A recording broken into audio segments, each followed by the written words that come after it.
Olá, meu amigo, minha amiga, todos bem?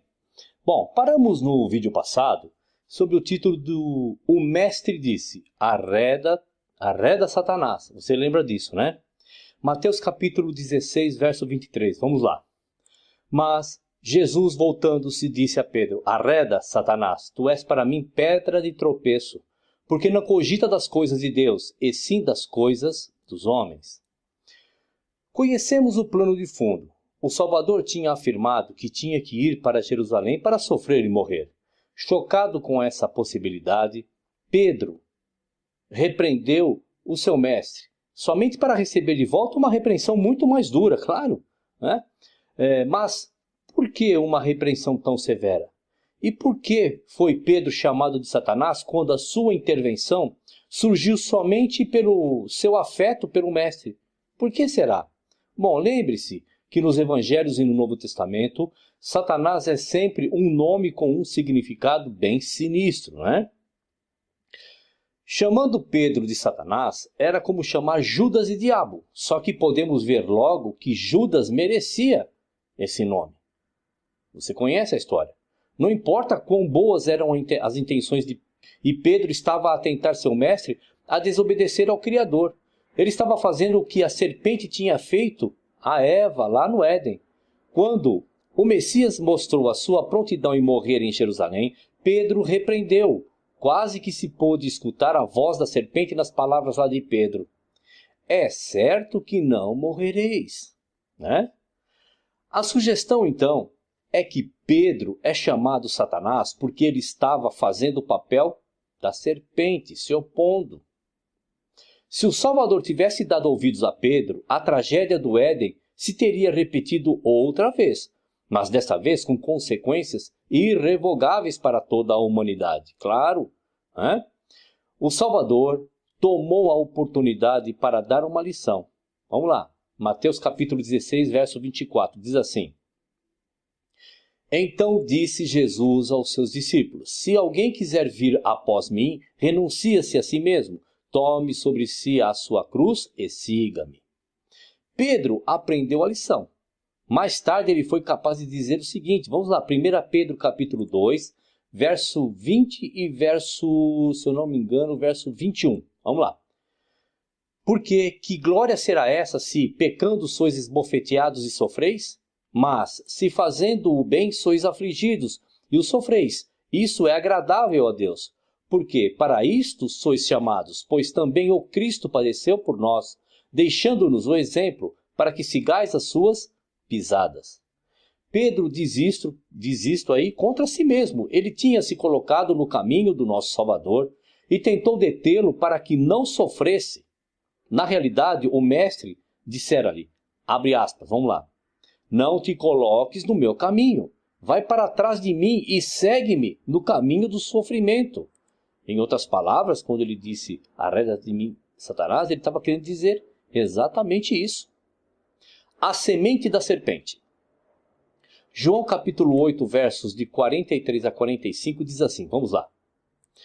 Por que é que vocês não entendem o que eu digo? É porque não querem ouvir a minha mensagem. Vocês são filhos do diabo e querem fazer o que o pai de vocês quer. Desde a criação do mundo ele foi assassino e nunca esteve do lado da verdade, porque nele não existe verdade. Quando o diabo mente, está apenas fazendo que é o seu costume, pois é mentiroso e o é pai de todas as mentiras. Mas, porque eu digo a verdade, vocês não creem em mim. A ligação com a serpente é óbvia aqui. O diabo é representado como um mentiroso e destruidor da vida, assim tal como a serpente. Por que então estes judeus rejeitavam a verdade e procuravam matar o homem que falava a verdade? Eles eram espiritualmente o quê? Filhos da serpente. E assim, o mestre dirige os nossos pensamentos para a famosa passagem da inimizade e identifica estas pessoas como semente da serpente. Aqui, realmente temos um exemplo da inimizade entre a semente da serpente, semente plural, né? E o homem que só ele pode afirmar ser a semente da mulher, o próprio Messias. O caminho de Caim. 1 João capítulo 3, versos de 8 a 11. Vamos lá. Aquele que pratica o pecado procede do diabo, porque o diabo vive pecando desde o princípio. Para isto se manifestou o Filho de Deus, para destruir as obras do diabo. Todo aquele que é nascido de Deus não vive na prática de pecado, pois o que permanece nele é a divina semente. Ora, esse não pode viver pecando, porque é nascido de Deus. Nisto são manifestos os filhos de Deus e os filhos do diabo.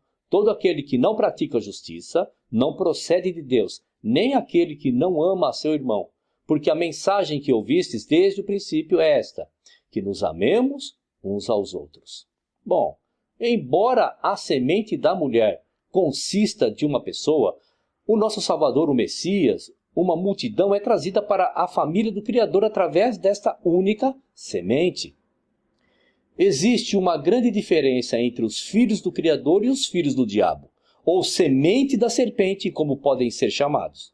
João nos diz que duas características distintivas dos filhos do Criador são as seguintes. Vamos lá. Eles não pecam e amam-se uns aos outros. Agora veja como João desenvolve o seu argumento. Tendo dito que os filhos do Criador se amam uns aos outros, ele mostra que o oposto é verdade sobre os filhos do diabo, ou semente da serpente. Ele dá um exemplo. Vamos lá, 1 João capítulo 3, verso 12. Não sejamos segundo Caim, que era do maligno, assassinou a seu irmão. E por que o assassinou? Porque as suas obras eram más e as de seu irmão justas. Espiritualmente, Caim era o primogênito da serpente e o protótipo de todos os ímpios. Quando Eva deu à luz a Caim, ela disse o seguinte, vamos lá, Gênesis capítulo 4, verso 1. E conheceu Adão a Eva, sua mulher, e ela concebeu e deu à luz a Caim, e disse, alcancei do Senhor um homem. Quão errada ela estava! Este filho pecador de pais pecadores era espiritualmente filho da serpente. Ou como João o expressa, ele era do maligno. Como tal, ele não amava seu irmão, mas o odiava e o matou. Certo? Conhece a história. Caim foi o primeiro filho de pais pecadores. Ele próprio era pecador. No seu pecado manifestou de uma maneira notável as tendências assassinas e enganosas da serpente. Ele era, em sentido literal, o pai de uma raça de malignos. As duas mais importantes famílias no mundo antes do dilúvio eram aquelas de Caim e Sete. Os filhos de Caim seguiram o seu pai no caminho da impiedade. Lameque, o sétimo depois de Adão na linha de Caim, não confundir com Lameque, pai de Noé, na linha de Sete, é mostrado como um homem ímpio e assassino, e que negociava na benevolência do Criador. Através dele entendemos melhor onde chegaram os filhos de Caim ao prosseguirem pelo caminho de seu pai, de Caim. E não foi muito depois que os da linha de Sete enveredaram pelo mesmo caminho e trouxeram a ira de Deus sobre suas cabeças. Falando dos rebeldes de uma era mais tardia, Judas relaciona-os com o seu antepassado espiritual. Judas 11, vamos lá. Ai deles, porque entraram pelo caminho de Caim e foram levados pelo engano do prêmio de Balaão e pereceram na contradição de Coré. Tendo dito que os filhos do Criador têm que amar os seus irmãos e não odiá-los como Caim fez, João vai ao centro da questão e diz o seguinte, 1 João capítulo 3, verso 15. Todo aquele que odeia seu irmão é assassino. Ora, vós sabeis que todo assassino não tem a vida eterna permanente em si. Isso é irônico. Um assassino tenta tirar a vida de outro. O que ele realmente faz é privar-se ele mesmo da vida. Então vem o grande contraste. O primeiro da linhagem da serpente, já conhecemos, já foi referido, Caim, o assassino. Agora somos convidados a considerar o primogênito da família do Criador. Longe de privar outros da vida, ele próprio sofreu a morte por causa de seus irmãos. Não importa quão fascinante seja tudo isto. Tudo se perde se não levarmos a lição a peito. Devemos dar nossa vida pelos irmãos. O diabo e o Espírito do Criador, mais conhecido como o Espírito Santo. Outro tema dos Evangelhos e do Novo Testamento é exatamente sobre isso. Já notamos que o assunto do diabo é essencialmente um assunto dos Evangelhos e do Novo Testamento. Você percebeu? Você sabe disso. Claro, o poder conhecido como o diabo estava operando no Antigo Testamento e existem uma ou duas passagens interessantes lá no Antigo Testamento que ajudam a nos preparar para o que vem mais tarde, tá bom? Mas o tema do diabo, como um tema, está restrito aos Evangelhos e ao Novo Testamento. É mais do que interessante observar que o mesmo é verdade sobre o Espírito do Criador, conhecido como Espírito Santo. O poder conhecido como o Espírito Santo operava no Antigo Testamento e novamente existem passagens significativas no Antigo Testamento que nos preparam para o que vem pela frente. Mas o Espírito do Criador só é lhe dado como um tema, senão nos Evangelhos e no Novo Testamento. Somos apresentados a ambos assuntos logo cedo no Evangelho de Mateus. Claro, logo no princípio do ministério do nosso Salvador, ambos, o diabo e o Espírito do Criador, são representados como influências potencialmente decisivas e poderosas. Já vimos isto. Imediatamente antes do Messias ser levado a Israel, João Batista anunciou que viria alguém depois dele que batizaria com o Espírito do Criador. Isto é seguido rapidamente do relato do batismo em água do Mestre e depois também. Mateus capítulo 3, verso 16. Batizado Jesus saiu logo da água e eis que lhe abriram os céus e viu o Espírito de Deus descendo como pomba vindo sobre ele. O evento, logo a seguir, é um encontro com o diabo no deserto. É difícil resistir à conclusão que estes dois poderes são nos apresentados desta forma dramática no início do ministério do nosso Mestre, para que possamos vê-los como opostos e rivais. O conflito entre o bem e o mal é trazido à superfície e é representado de forma realista como um duelo entre o Espírito do Criador e o diabo.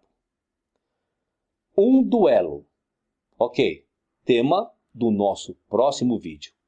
Legal que você veio até aqui. Você está aprendendo a enxergar as coisas como elas realmente devem ser enxergadas. Mas eu não estou obrigando aqui ninguém pensar como eu. O que eu estou apresentando para vocês aqui é somente mais uma maneira de ver as coisas. Porém, essa mais uma maneira é uma maneira com maior base nas Escrituras. Tá bom? Legal que você veio até aqui. Dá um pulo lá no nosso canal, se inscreva, dá um joinha. Propague toda essa mensagem, tá bom, meu querido? Um abraço a todos e até o próximo vídeo.